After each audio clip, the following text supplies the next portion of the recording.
Hey guys, yesterday while I was journaling, I I came across this beautiful insight where personally for me it is about infusing craft and money. It is about infusing art and business, right?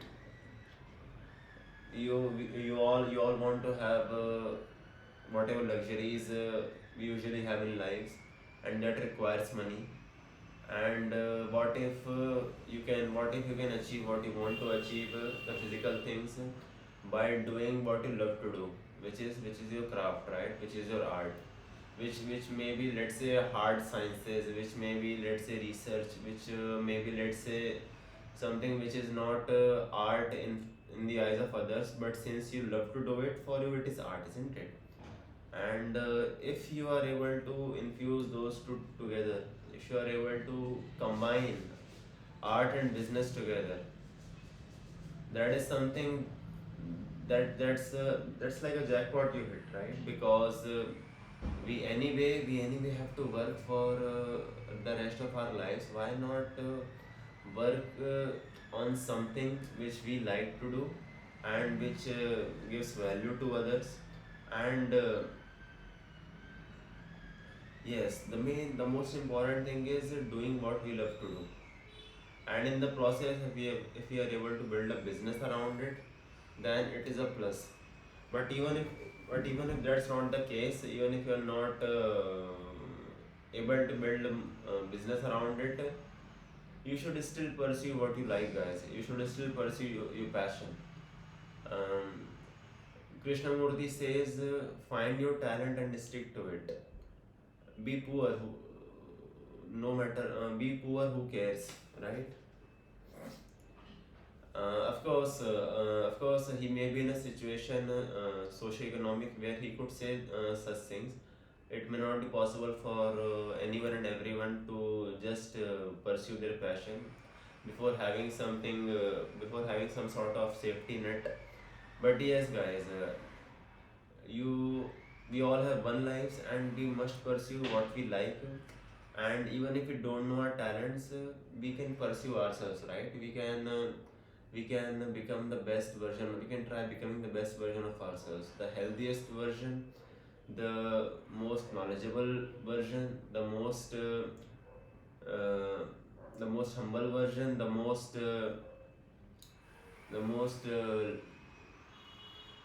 we can imbibe this attitude of learning within ourselves. Excuse me. So maybe we don't know our talents, but we all have some sort of likings, right? Let's pursue those likings, and that will over time become our talents, isn't it? Talent is nothing but pursued interest, isn't right? So whatever is it that we are doing, that we love to do, and building a business around it, that is a dream life, guys. I know no one imagines themselves to be sitting in front of cubicle for the next 40 years of their lives. Maybe we are stuck in that sort of job right now. That is perfectly fine. If you are a young person like me, and if we have got a dream, if we have got a vision, and if we are actively building towards it day by day, brick by brick, then the job that we currently have is not something to be loathed, right? It is something to be cherished, because it is actually paying your bills. And one day you'll not have done that job. You won't be required to do that job, because one day you will be your own boss, right? You will be doing what you like to do full time, and you'll be getting paid for it. That would be a dream life, isn't it? So yes, the main crux, the main, the central theme of the video is bringing together art and business, guys. So basically, art is what related to creativity, business is related to logic, right? And creativity is, I believe, related to right hemisphere, and business, logic, the left one. I could be wrong. It could be the other way as well.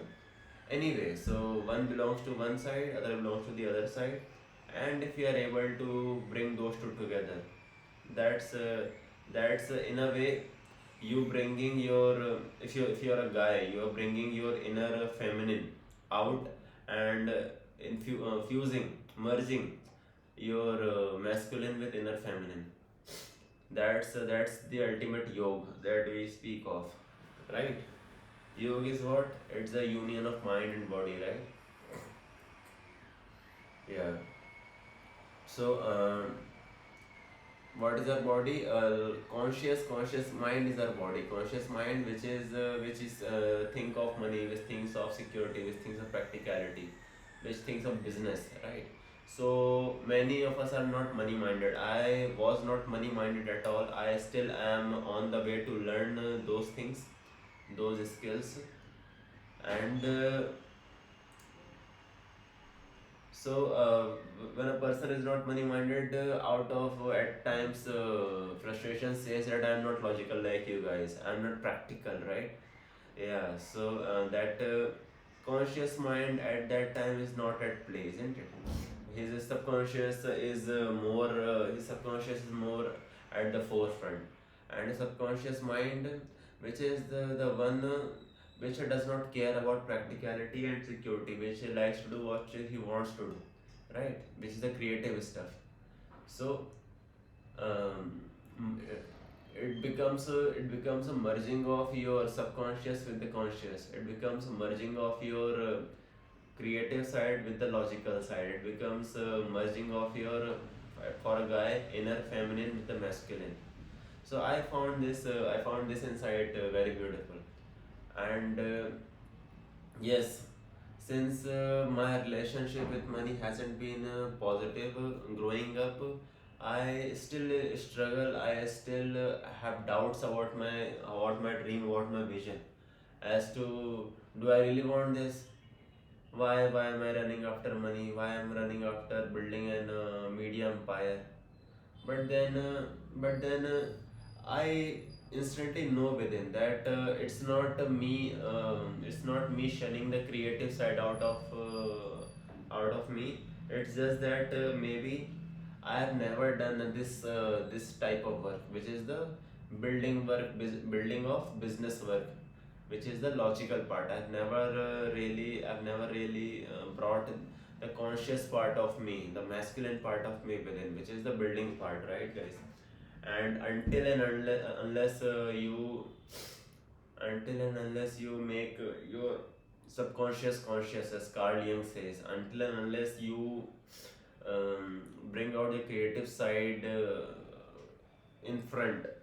What does that mean is only you'll be able to do that when you are building something around it, right? You cannot simply be creative without any goal in hand, at least in the beginning.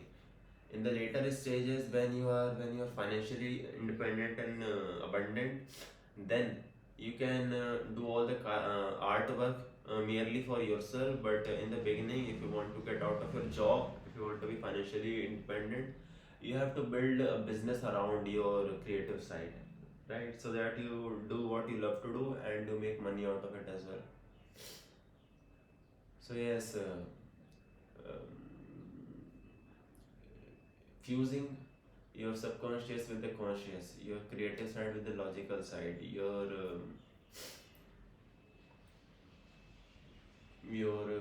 craft with money.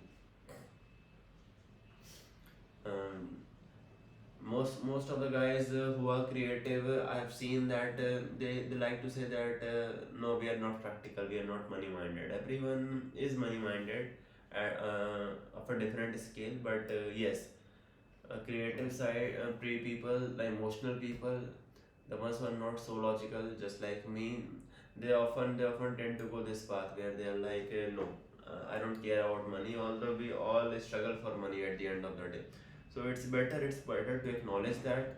It's better not to ignore that, not to fight that, and have a beautiful relationship with money as well.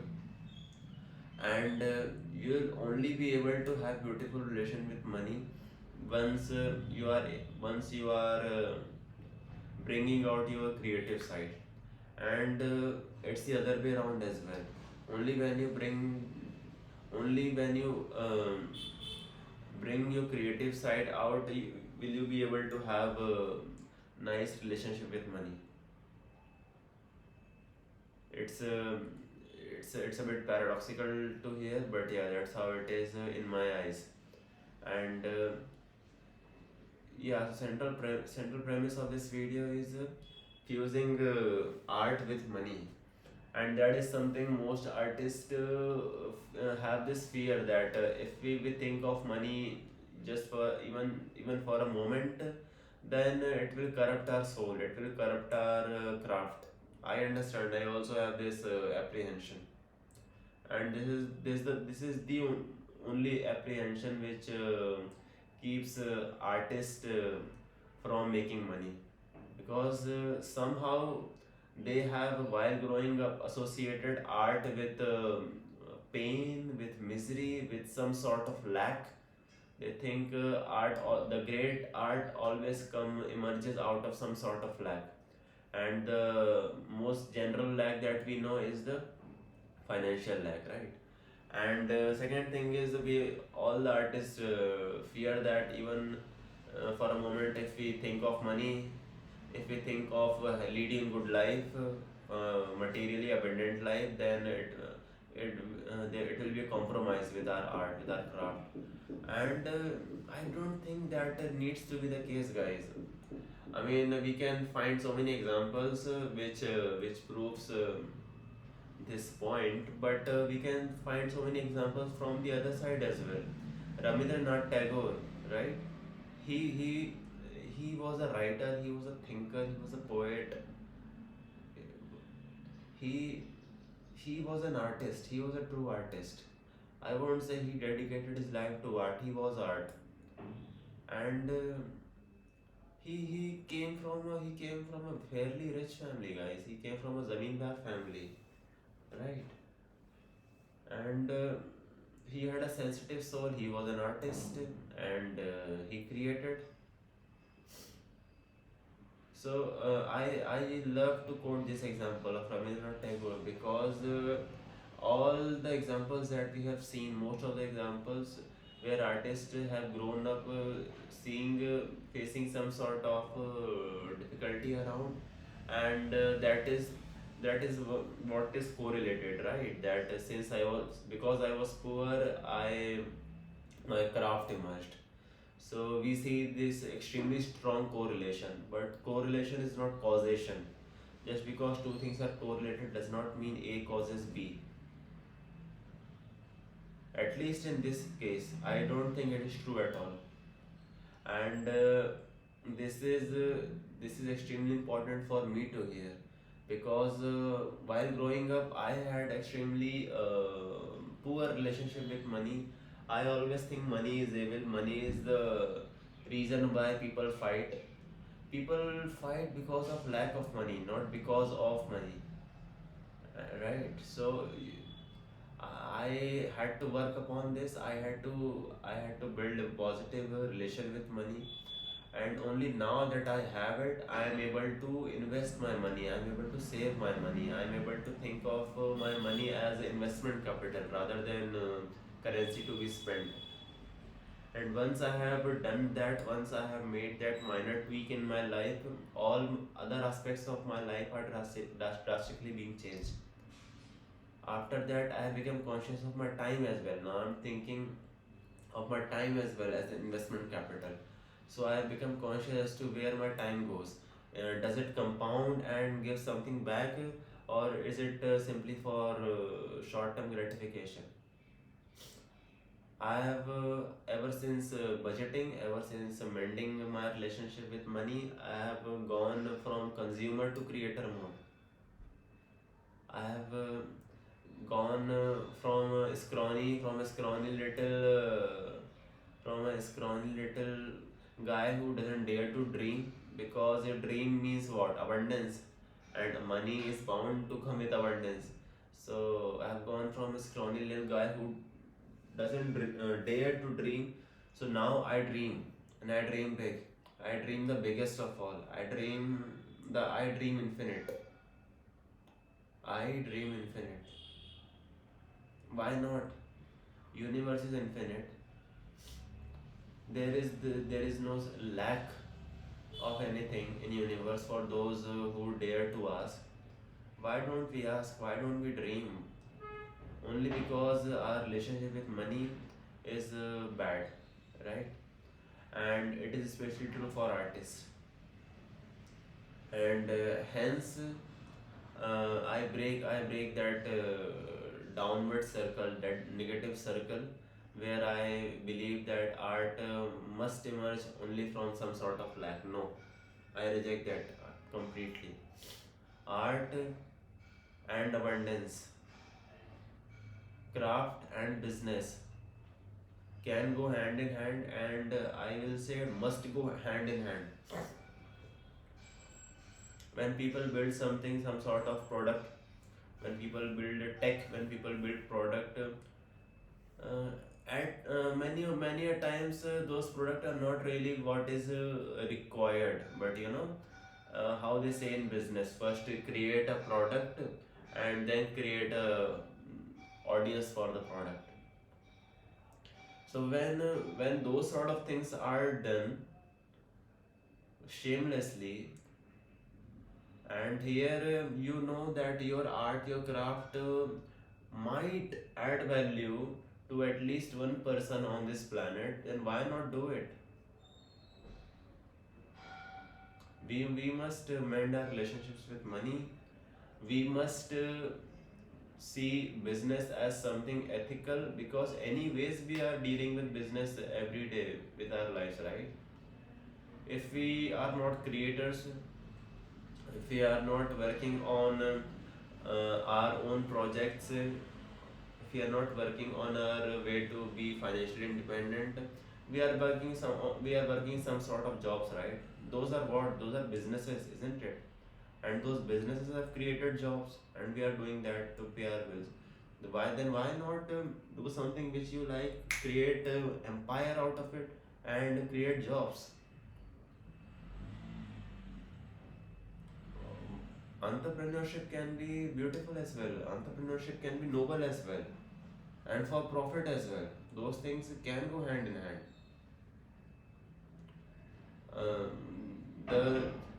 The kings, the successful kings that we think of, Ram, Krishna, and many others, were their kingdom poor?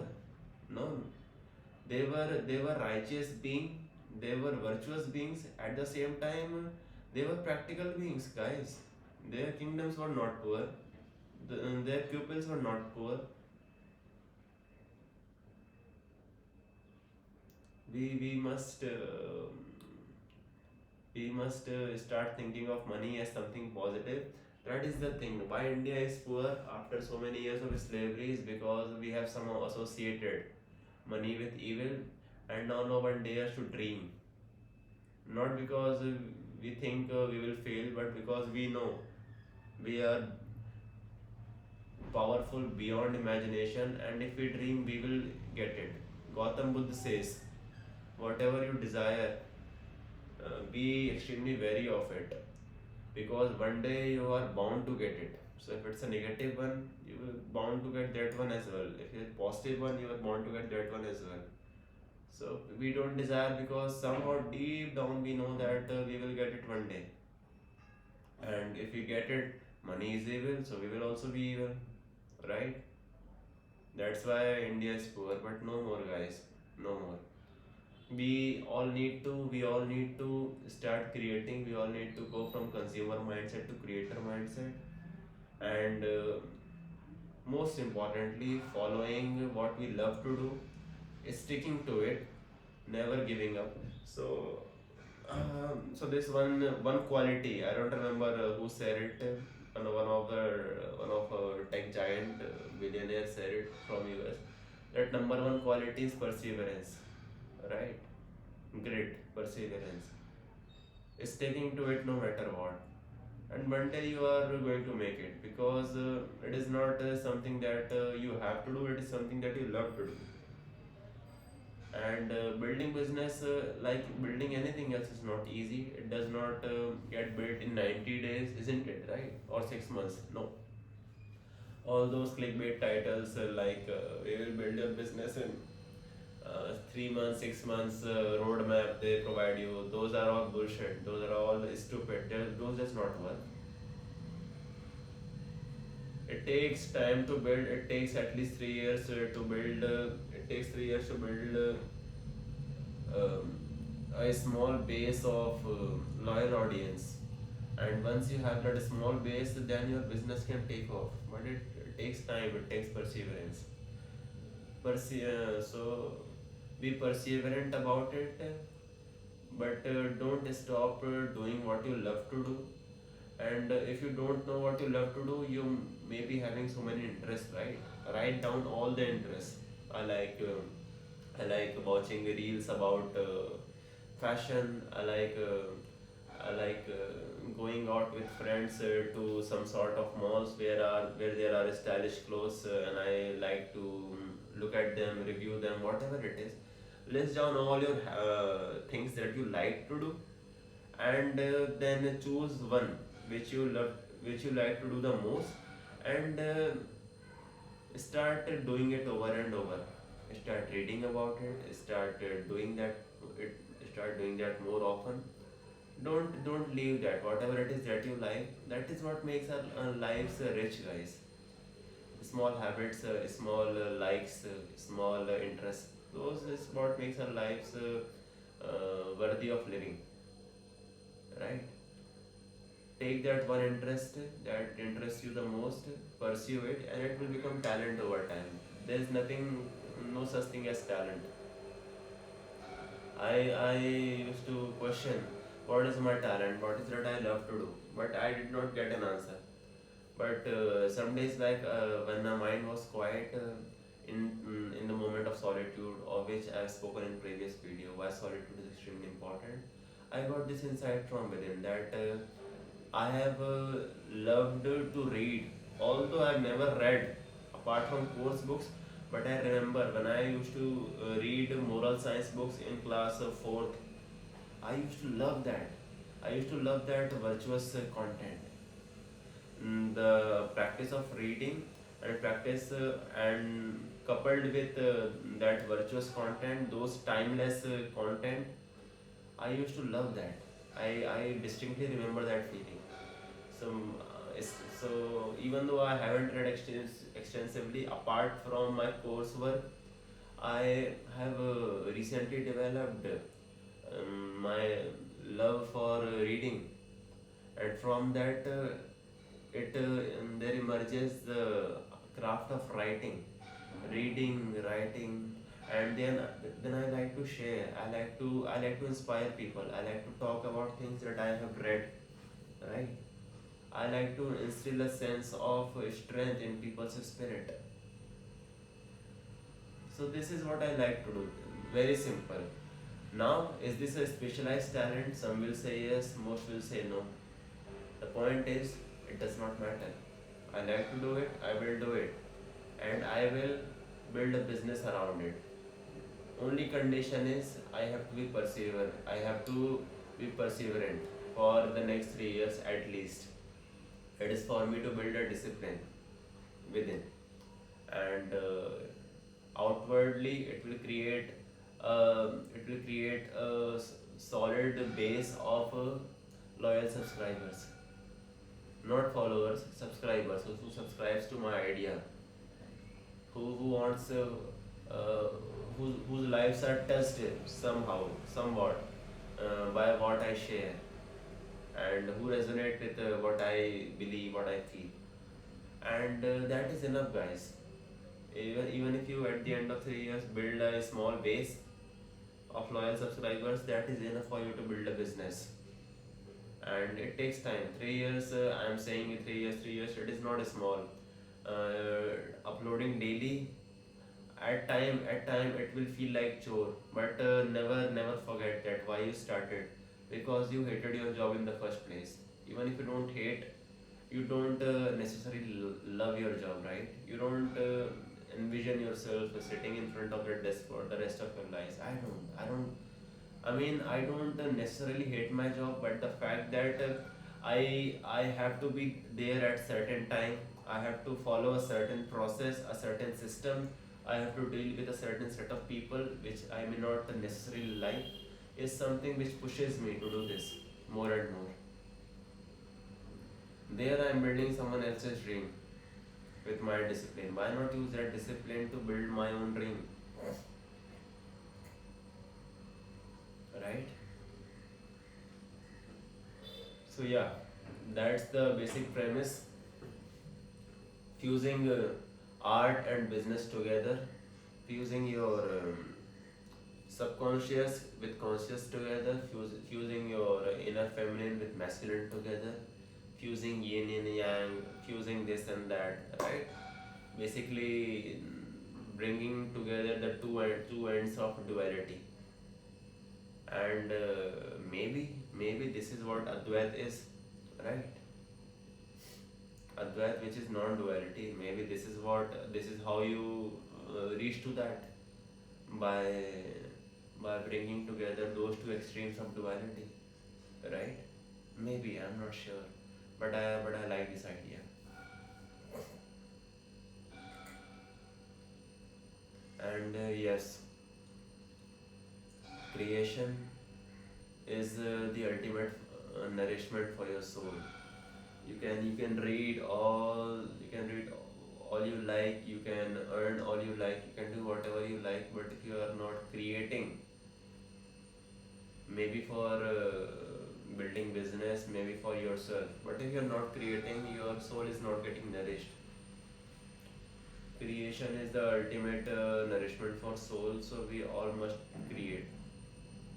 It does not matter if it is a small scale, if it is large scale, if it is for ourselves, if it is for the world to see, but we all must tap into a creative side, because once you go from consumer to creator mindset, you start to see world differently. You start to see your time differently. You start to manage your money and time differently, right? You your time gets saved from so many unnecessary drama, because now you treat your time as investment capital, because you've gone into creator mindset. So you avoid unnecessary drama, you avoid things that you know are not worthy of pursuing anymore, and your life automatically gets peaceful. So peace is directly correlated, a strong correlation between peace and creation. You want peace, start creating, guys. You want beauty in your life, you want moments of moments of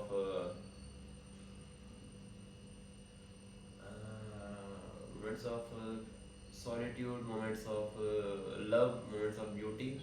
You need to start creating.